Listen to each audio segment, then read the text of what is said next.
captionnya pubalikeun volume sana bisa.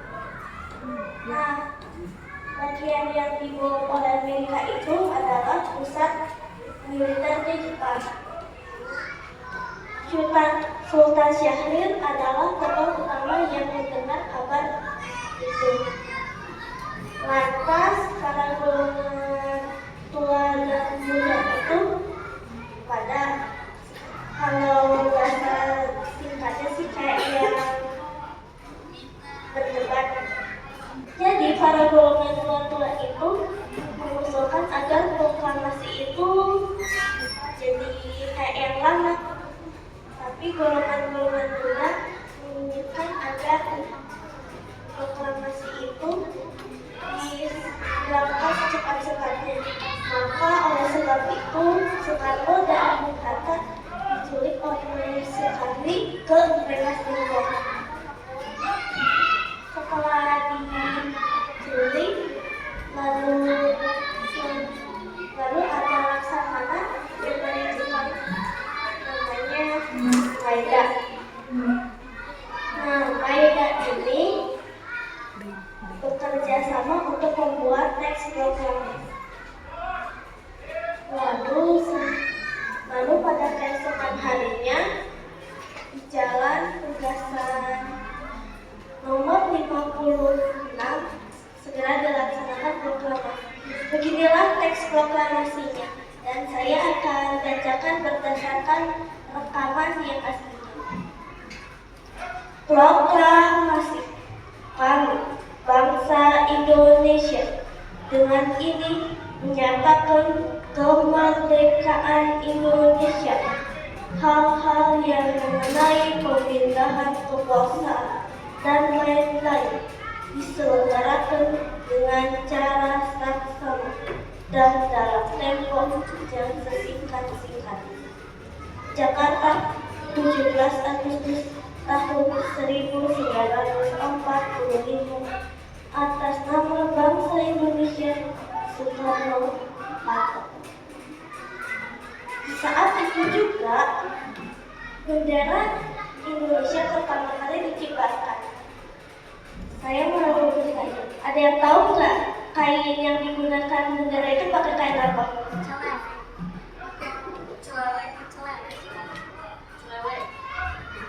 Itu yang bagian merahnya dibuat oleh kain bekas. Yang kain putihnya ada yang tahu nggak pakai kain? Bukan. Bukan.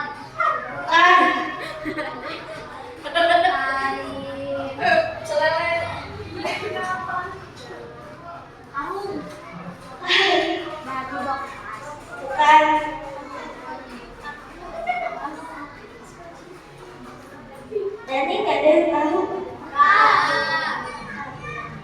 Jawabannya yang benar adalah kain yang bagian putih itu digunakan oleh supply kasur. Dua kain itu kemudian dijahit oleh Fatmawati. Tokoh-tokoh yang berperan pada kemerdekaan Indonesia adalah yang pertama Insinyur Soekarno. Dia lahir di Blitar, Jawa Timur pada 6 Juli tahun 1901. Dialah yang memproklamasikan kemerdekaan Indonesia. Yang kedua adalah Muhammad Hatta. Muhammad Hatta lahir di Bukit Tinggi pada tanggal 12 Agustus 1902. Dia juga mendampingi Soekarno saat membacakan teks proklamasi. Lalu ada Fatmawati yang menjahit bendera Indonesia. Lalu ada Soekarni yang memutuskan untuk agar proklamasi itu dilakukan secepat mungkin. Lalu ada Maeda yang menyediakan rumahnya untuk pelaksanaan kemerdekaan Indonesia. Dan Sayuri Melly yang menulis teks proklamasi tersebut.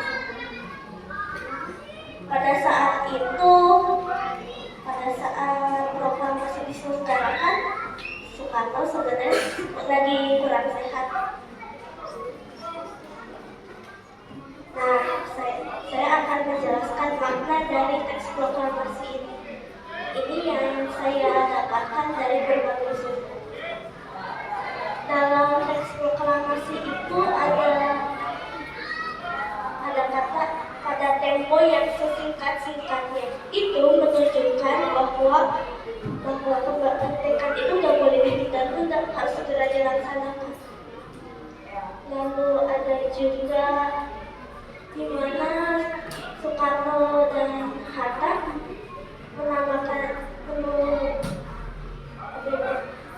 menuliskan di situ sebagai bangsa Indonesia, bukan presiden atau wakil presiden. Dan itulah yang saya bisa sampaikan. Mohon maaf bila ada yang